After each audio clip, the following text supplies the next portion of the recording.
Good evening, ladies and gentlemen. It is time once again for the Midweek War. I, of course, am Mad Mike, and with me, as always, is Antonio Garza. How are you today, sir? I'm doing good, Mike. Ready to talk some midweek war wrestling. It was an eventful. It was an okay week. We'll see how it goes. There were some ups and downs. Yeah. We'll get into them, and we'll probably disagree on where the peaks and valleys were. But we're here to talk Ring of Honor. Now, Garza, did you get a chance to watch All Star Extravaganza? Yes, all of it. Okay. I wasn't able to listen to the Mayhem show yet. Did you send in any thoughts about it, or what were your thoughts about All Star Extravaganza? Well, I was actually in the show, and we got to read your email. As I mentioned in the Mayhem show, it was a good show. Also Extravaganza. I liked how they booked Jay Lethal. He came out looking strong. Some matches that I was really looking forward did not perform at the level I was expecting. Particularly Silas Young versus Dalton Castle and the four-way. I thought Silas and Dalton was good though. I agree with you on the four-way, but I thought Silas and Dalton was good. It was good, but it felt like just a standard match. I think. Granted, that match was more about the finish and the result than the actual wrestling. Yeah, because we have one more match with them. Yeah, coming down the pipe. I think I was just expecting a whole lot more like shenanigans and playing when it came to Dalton Castle, but he was like all game, and Silas Young was actually like kind of over wrestling him. So I don't know, it just felt a weird match. But the rest was pretty good. I'm really looking forward to see how that Knights of the Round, the KRD addiction thing develops, because you seem to have a new guy out there with a mask. I think I know who that person was. I have ideas, but I don't know. Okay, if you could pick one guy you think it is, who is it? I think it's gonna be Alex Shelley. All right, that would be awesome. I think it was just Adam Cole. Could be. I think that's the easiest way around it. Like, especially with how the rest of the night ended up. I think it makes more sense. That's true, and it would actually play back to the original story where everyone thought it was Adam Cole. Mm-hmm. So, all right. So, anyway, enough about All Star Extravaganza, because this episode of Ring of Honor sure as hell isn't going to talk about it. All right, so Garza, what will be your one word for this week's Ring of Honor? Rainmaker. God damn it! All right, my one word is. That's not a word. It's a word. It's an utterance. Okay, I guess. Yeah. And not to say that it was a bad show, but Ring of Honor just loses so much momentum for me on these post pay-per-view shows. Yeah, we're back to the post pay-per-view like showcases of what we did last one. Yeah. And oh God. No, me too. It's so frustrating. It's so frustrating. Yeah, it's because I actually watched All Star. I was excited for it. I wanted to see just about every match on that card, and now, like, honestly, I'd be okay with it if the first thing I didn't see on this week's Ring of Honor was Silas Young. Yeah, I agree. That killed it for me. If they would have touched like on all the other wrestlers that don't have like actual things they need to show, I would agree. But yeah, like they show Silas Young without the boys, and it completely kills the continuity. Mm-hmm. Yeah. All right. All right. So anyway, what will be your one good thing for this week?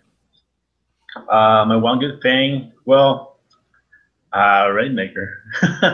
Rainmaker versus Goto. I thought those two guys just having a match in Ring of Honor is always good. I believe this may be Goto's probably our first or second time in the U.S. Maybe first, because I think he used to be in Mexico. So it was a big deal. And Okada always delivers, even though he lost. Yeah, well, I mean, he kind of had to lose. Yeah, I feel that he was gonna lose because of Goto. Well, not only because of Goto, but because the Briscoes lost at the pay-per-view. So, True, that's true. like that was the reason I thought, like, I'm like, oh, okay, we have Silas versus Elgin. Elgin lost at the pay-per-view, so obviously he's going to win on this show. Mhm. But yeah, my good for this week, I'm gonna say the Caprice Coleman stuff. I'm curious to see what they're doing with him and Prince Nana.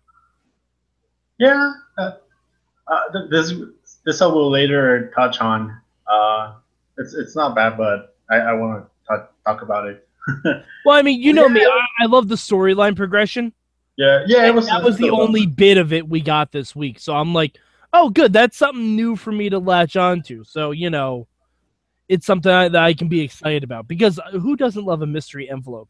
Yeah. Who doesn't love one of those? I mean, did you read over and over and over again, and then you put it down and you bring it up again? yeah, I don't know why you had to read it over and over and over again. I don't know. I mean, maybe it was written by J.K. Rowling. I'm not positive, but who knows? It's Prince Nana. He's not from the U.S. English is not his first language. Fair enough. All right, so Garza, what was your bad this week for Ring of Honor? My bad was actually the Silas Young versus Elgin match. Not because it was a bad match, but because like we said, it fell completely out of place. We should have seen the boys. Mm-hmm. Elgin is Elgin, and I don't. Actually, when I laughed when they were saying like, "Oh, he was the MVP of the G1 climax," and I was like, "Yeah, he wasn't." It's okay. You gotta sell the gimmick. I mean, to be fair, I didn't see any of the G1 climax, so they sold me on that until you just disproved it. But but I gotta go. My bad. I'm just gonna say Silas Young being on the show in general, but also the New Japan guys. Not that I don't enjoy watching them wrestle. Not that at all, because that 6-man match at the main event was a hell of a lot of fun.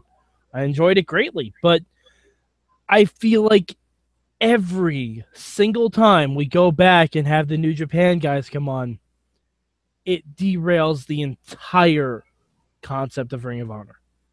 Yeah. It derails the whole show.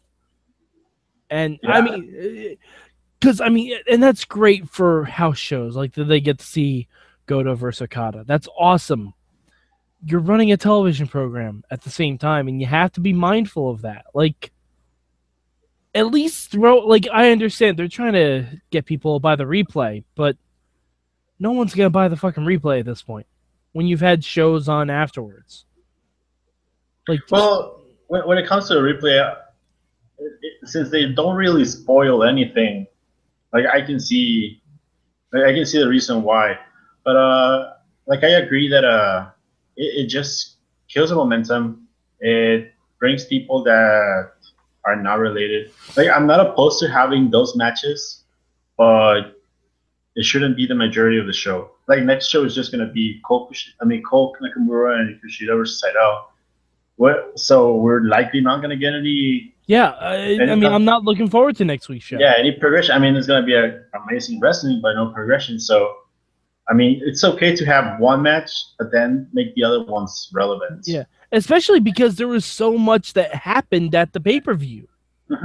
There was honestly, I would have been much better with this show if Silas Young wasn't on it, and Elgin was facing someone like, I don't know, just anyone else, like Cedric. Like, if Elgin was facing Alexander, something like that, where you don't have immediate story, like where you need to acknowledge stuff. Not that Cedric and Moose wasn't a big story, because it was, but in the grand scheme of things, it doesn't change anything. Yeah, he can still go have a match and it doesn't show. Yeah, much like Elgin being on, he lost. He can be on the next show without even mentioning it. Yeah, pretty much what ACH did. Yeah, exactly. See, ACH and Caprice Coleman, that might have been my favorite part of the show, just because, like, okay, it's two guys who are kind of not in a thing for the most part, and there was actual storyline progression in it. But I digress. Yeah. If you could change one thing about Ring of Honor, what would it be this week? I probably would have changed a little bit regarding the Caprice Coleman segment, mostly because of the thing we're talking about. I feel they just gave us like a big cliffhanger on his direction, and we're not gonna get the second part until God knows when. and it was like a big cliffhanger, like because he left it at a point like, whoa, what did he say? And I really don't know what to expect to get it. Like, I guess we can get it next week, but I doubt it. Yeah, but I mean, with something like that's that vague, I'm okay with it being a little bit of a tease. I'm okay with that. I'm okay with the tease. I would have made it either give us more information or not make it so much of a tease because, like I said, I don't know where we're gonna get it again. So by the time it comes, I may not care anymore. I don't know. It just kind of sounded like to me that he's going to join up with Prince Nana. It sounds like that. Yeah, I mean that's the. I mean that seems the most obvious thing, but yeah, who knows? It could be something else. If it's something else, that'd be cool too. Yeah. If I could change one thing this week, one backstage segment. That's all I need. One, like all you have to do is show Silas Young in the back with the boys who are in their Dean Ambrose cosplay outfits. And he can tell them to like stack a pile of wood while he goes out for his match. That's all you have to do, and show like a huge ass stack of wood where they have to like stockpile it. That's all you got to do. That's really it. If you want to put Silas Young on the show, give me a reason why the boys aren't there. Yeah, that's all you had to do. I mean, it doesn't take much. It doesn't take much at all. And also, Michael Elgin, you need a new name, man. Big Mike, come on. I don't know why they started calling him Big Mike. I don't know, but as a fellow Big Mike, I'm offended. I'm offended. At least he doesn't have the mullet anymore. That's a fair point. No, yeah, I agree. I think the show would have benefited. You know what would have been good? To have backstage segments from after the matches from All Star Extravaganza. Kind of like NXT did after TakeOver. Yeah. Because that will give us like a smaller amount of progression, keep us in the like environment of we just had this pay-per-view. And I mean those would have been taped. They could have been taped the same night, like right after the match. Yeah, exactly. So I don't know. We'll see how they do it next week. Hopefully it's not also just a bunch of showcase. I'm nervous about next week because if it's another week like this, I'm just gonna be disappointed. Like, you know what I mean? Because I want to like Ring of Honor. I really do. But things like this just bother me. And plus, do we know if they're even getting picked up on Destination America after September? I don't think so, to be honest. I don't know. Well, it should be interesting because next week might be the last Ring of Honor, might be the last Impact. Who knows? Well, Impact we're supposed to have for a while. So. Yeah, except they haven't taped anything. Anyway, we'll get to that. Yes. All right, so Garza, where would you rank Ring of Honor this week for you? Oh man, it's tough because just like last week, I said that all the shows were tied because they were good. I kind of felt this week they're all tied because they were So I guess I'm gonna give it number 1 just because the wrestling was good. Okay. Yeah, like overall, I think it had the best wrestling of those 3 shows, so I'm gonna give it number 1. Okay. I'm gonna give it number 2 this week. Again, just because the loss of momentum. Like, even if you gave me one backstage segment, one interview, one post-match interview from the pay-per-view, they would have been number 1. But they got to keep that train going. Mm-hmm. It'd be like if I just watched SummerSlam and didn't find out that Jon Stewart screwed over John Cena until a month after. You know, like it's not a way to run a wrestling promotion. It really is. It's not a way to run a TV show. Yeah. Okay. Yeah. All right. It's not a way to run a TV show. All right. So yeah. So Garza, where can the people find you on the internet? You can find me at DW Revolution at the Twitters, and you can find me at DWrestlingRevolution.com, where you can read my full extensive review of All Star Extravaganza. Excellent. And you can find me, as always, at MadMike4883 on the Twitter machine. And also, I do the Total Divas wrap-up, which we are coming to the end of the season next week, Garza. Aren't you excited? No. Damn it! You could have sold it a split second for me. But yeah, Jen Carlins and I are going to be doing the penultimate wrap-up for this season tomorrow morning.